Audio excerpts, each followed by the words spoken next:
Ladies and gentlemen, good evening, and a very warm welcome to this Rethinking Economics evening. It's great to see such a turnout, except for some of the front seats. The hall is completely full, so we're very happy to see that. The language of the evening will be English, because of our distinguished guest, Professor Steve Keen, and of course any internationals in the audience. But before we begin, I would like to ask, actually, who do we have here? Let's say, who here is a student or a researcher or a teacher at an economics faculty? Please raise your hands. Okay, great. And who is not, but would consider themselves a student of, let's say, the economy in a more general sense? Okay, interesting. That's a nice crowd. Well, I'm glad you're here. Tonight is quite a special night for all of us at Rethinking Economics because of two main reasons. First, because we have as our guest Professor Steve Keen from Kingston University, who wrote a book that for many of us added an interesting extra dimension to our bachelor studies. And second, because tonight we are presenting our first own research. We're presenting our working paper, in which we systematically map the contents of the Dutch economics curricula, the bachelors. But first, before we launch into that, why are we rethinking economics? Does economics require rethinking?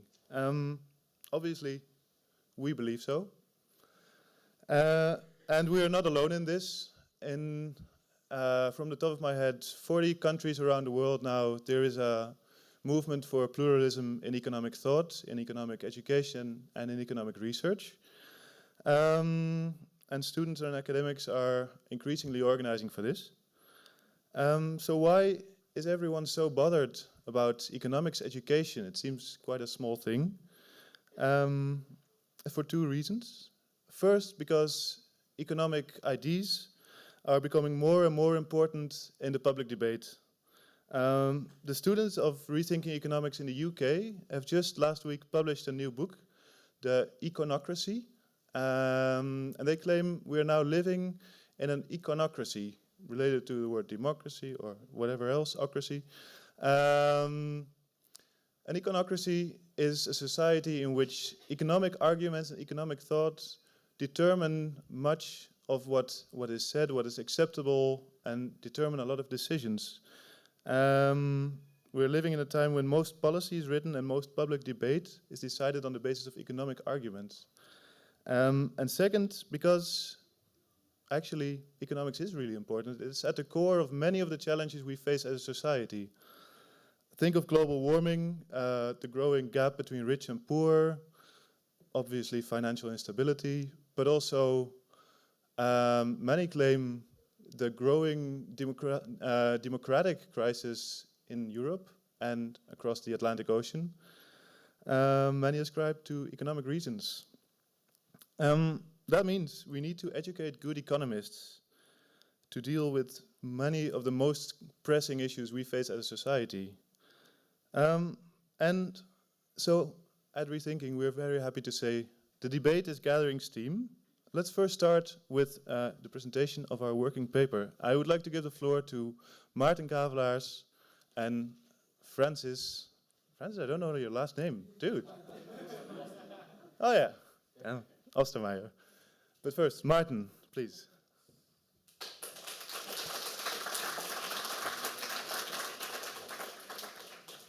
Good evening, everybody. Thank you very much for coming to this evening. And thank you also, Joris, for introducing us. Francis and I are going to present our working paper. Next, where is the... Oh, here, sorry. Francis and I are going to present the working paper.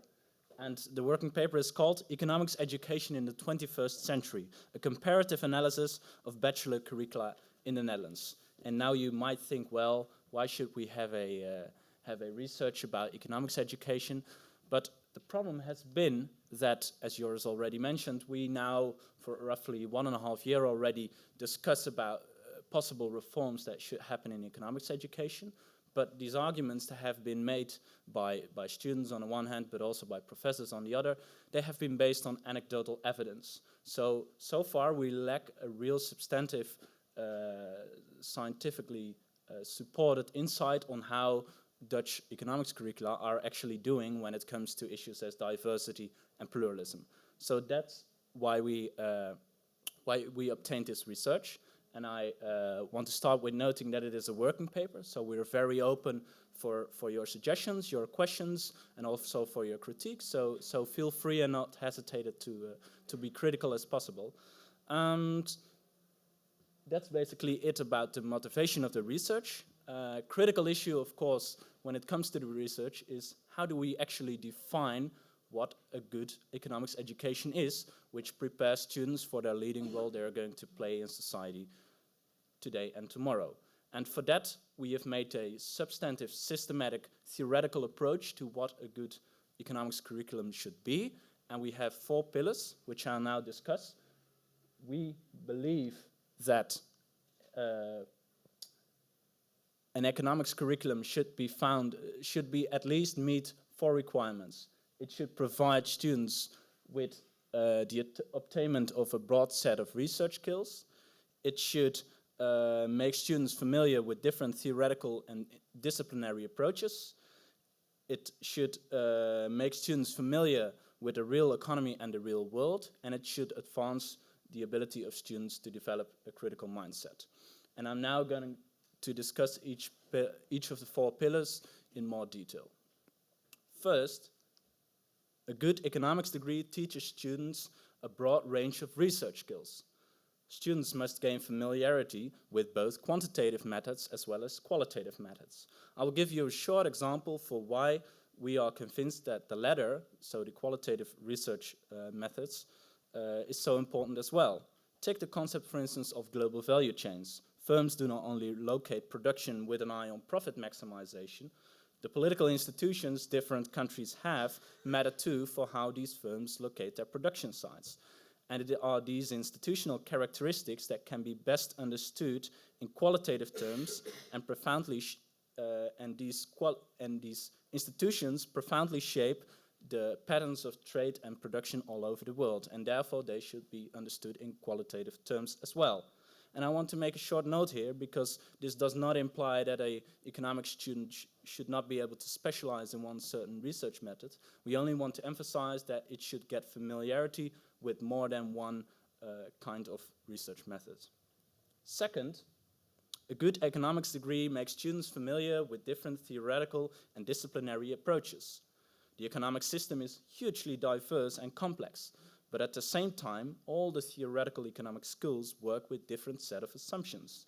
Some set of assumptions work better to explain one phenomenon than another approach, and therefore students should be able to explain one phenomenon.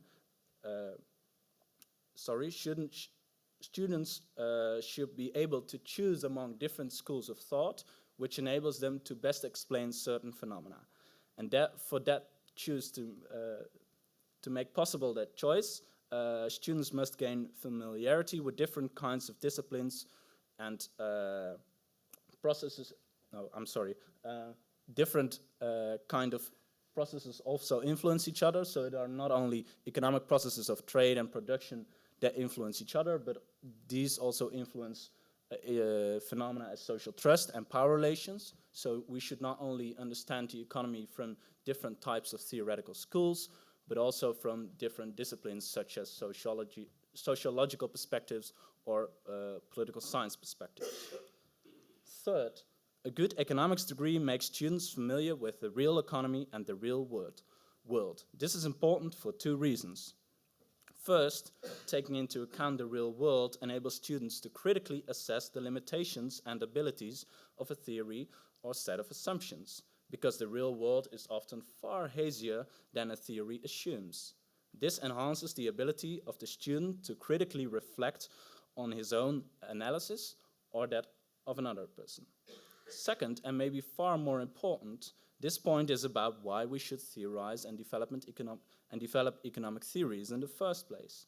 A good economist, we think, uses theories to explain real-world phenomena. A theory is therefore a mean rather than an end on its own. Treating theories or assumptions as the real world itself therefore completely misses the point of why one should study economics, and in the end that's about understanding the real world.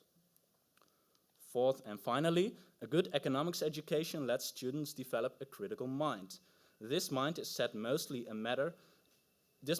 is mostly a matter of scholarly attitude. It is about students that challenge the assumptions professors make in lectures or textbooks, students that have the lack of respect to tradition or hierarchy. But it is also about professors that in lectures and textbooks enable students and encourage them to think critically. This can be extra stimulated with courses that provide students with tools to think critically, such as courses on ethics or philosophy of science. So I'm giving a short recap now. We have seen that we've discussed the 4 requirements we are convinced an economics curricula should meet in order to prepare students for their future leading role in society. A good economics degree teaches students with a broad range of research skills. It makes students familiar with different theoretical and disciplinary approaches. A good economics degree makes students familiar with the real economy and the real world. And a good economics education lets students develop a critical mindset. And over the past months, in the summer and in the autumn, we have compared the 9 bachelor curricula in the Netherlands, and we've compared them on these theoretical requirements, and we've assessed whether these bachelor curricula actually meet these requirements. And that is the first substantive research on Dutch economics curricula there has been. There has been another research on it as well by Overstal and Hollanders, but we really look not only at the course names, but also at the course guides and specifics of each course, by which we are enabled to generate a far more detailed picture. And Francis is going to tell you more about how that picture looks exactly.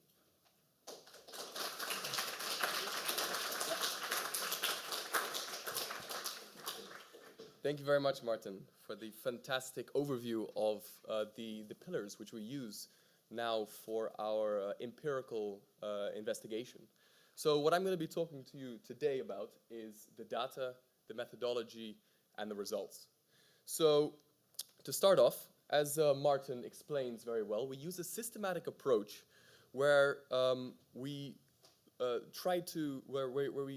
compose these 4 different pillars into a series of questions in order to systematically go through each course and collect relevant information on the 9 university programs here in the Netherlands. So what we do is we collect 62 variables, which are broken down into the 4 pillars, which I'm going to go through in a moment, and which is what Maarten explained. And what you can see here on the following slide is really how we collected this data. So I wanted to give you an impression of the process which we went through. So first of all, we collect descriptive information about each course. This is composed of, for example, the number of ECTS, the year that the course is undertaken in, and the course type. But we also then go into the specifics about each pillar. So here you can see the specific descriptive components which are categorized in the four frameworks, basically. So this example shows the course of mathematics at UvA, which is in the first year. This is the first course that students take. And basically, you can see just a brief overview of how the methodology works, basically. So in the first 7 rows, as I mentioned, you can see the descriptive statistics, and in the following rows, you see the more detailed analysis.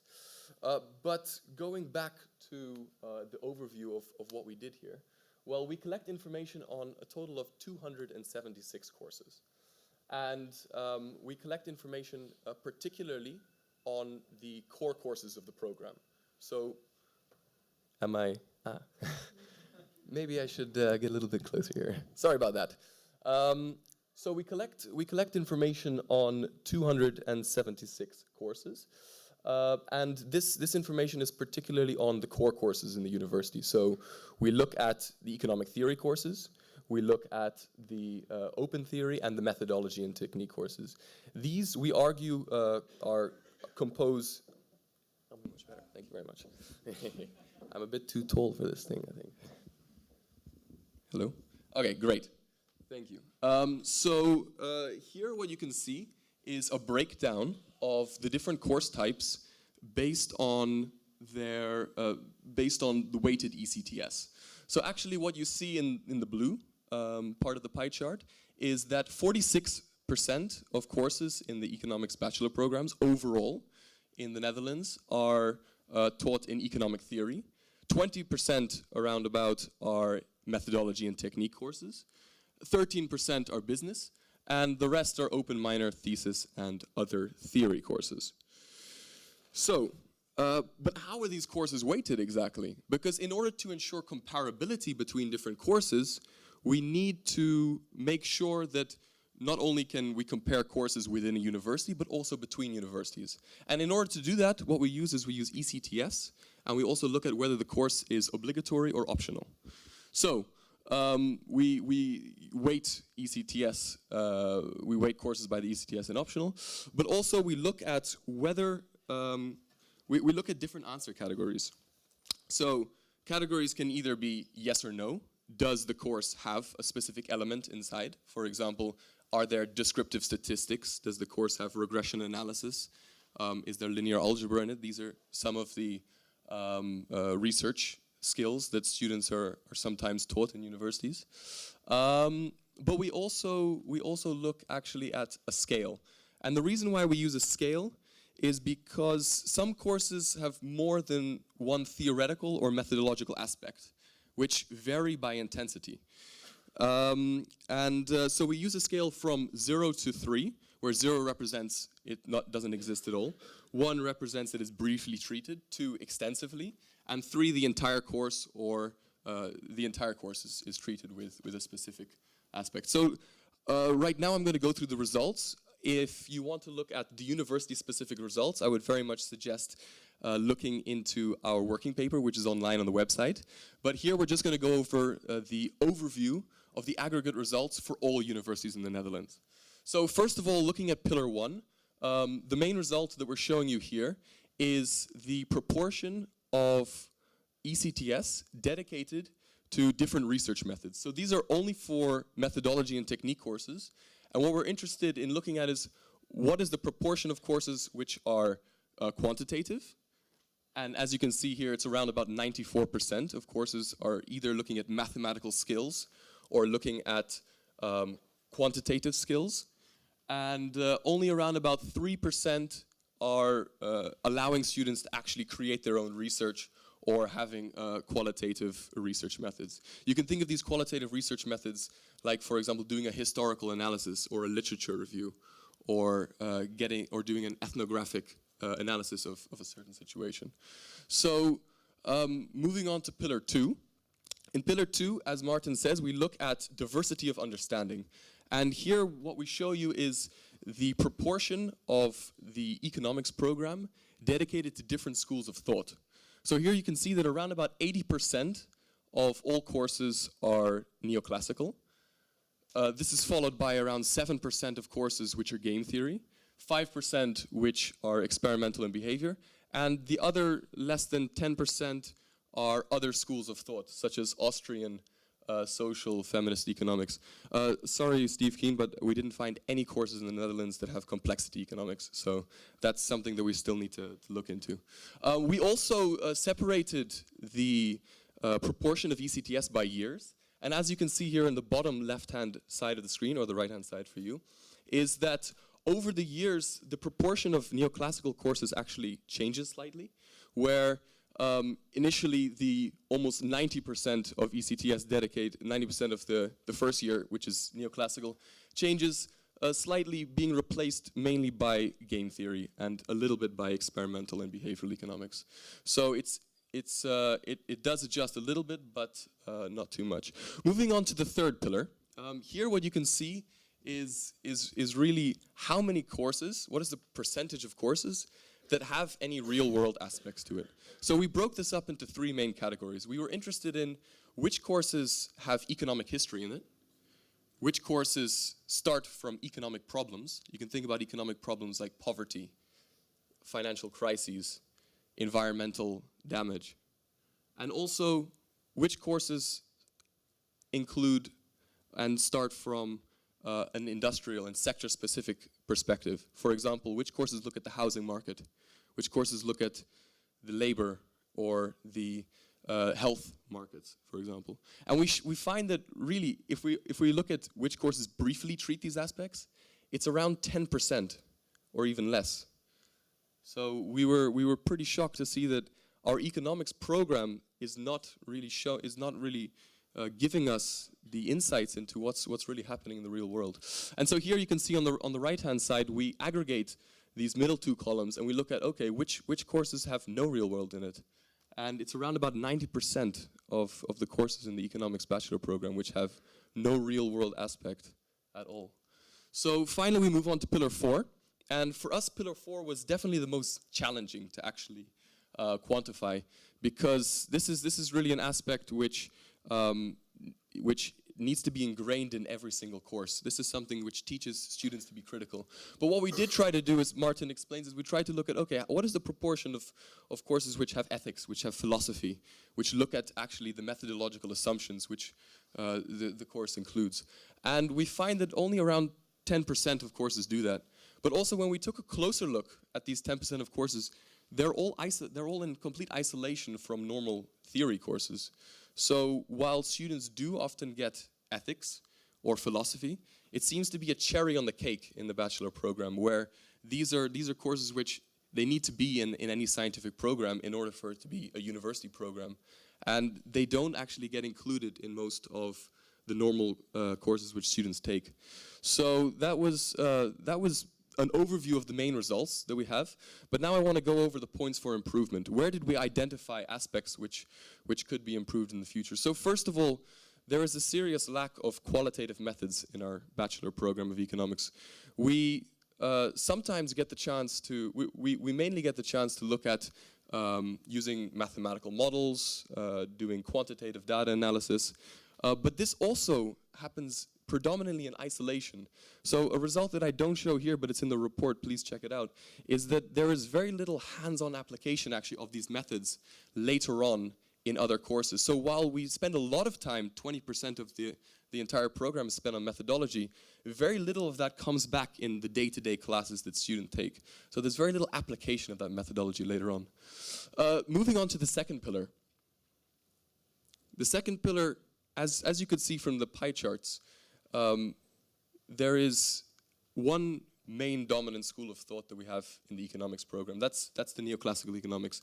Then closely, not very closely followed, is 2 other schools of thought which are somewhat touched upon, but the other schools of thought are almost completely ignored. It's as if we barely even get the chance to experience these different ways of thinking about the economy.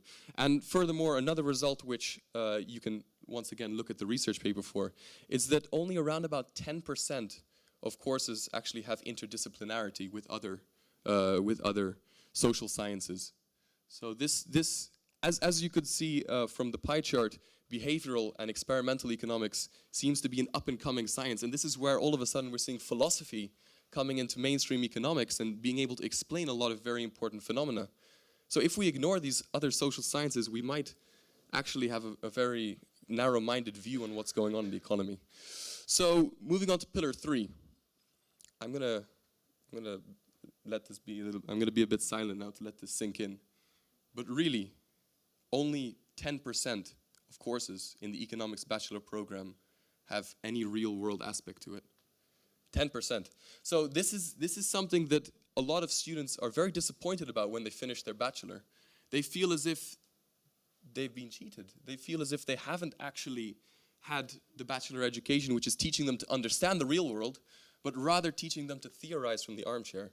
So this is something very dangerous, because it doesn't allow students to really properly understand real-world events. Finally, looking at the 4th pillar, courses need to stimulate critical thinking critical thinking needs to be stimulated in all courses, not just in the ethics courses which are in isolation. But overall, as Maarten and Joris have outlined, economists do play a large role in society these days because of the important role that policy has making decisions. Right now we see a political crisis. And economists need to be all the more prepared for these issues in order to be able to understand and explain what's going on. So in this report we tried to be careful really about what we can and we cannot show. And we recognize that we cannot quantify everything. For example, we can't properly look at whether the program does give students a critical mindset. But we do make an attempt to look at the core economics program and try to derive a systematic approach to looking at results from that. So what are the next steps, actually? Well, the next steps are to not only have a quantitative analysis, as you could see above here, but we want to also do a qualitative analysis. We want to look at producing a university-specific report where we don't only look at the overall aspect, but also for universities as specific and over the different years, because this will then be allowed to provide students and academics and other interested people to go out there and then take action. Because now, with this report, we have our systematic evidence that there needs to be some changes, or this is where we can see the points for improvement from these specific research. So overall, we would really love it if you go and check out the report so far on the website. Let us know what you think, provide us with your feedback, and I hope we have maybe some time for some questions. But that's the end of the presentation. Thank you very much.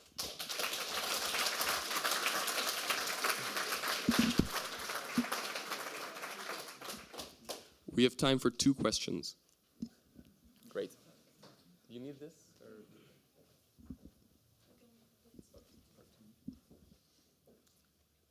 Or? Come on stage, Maarten.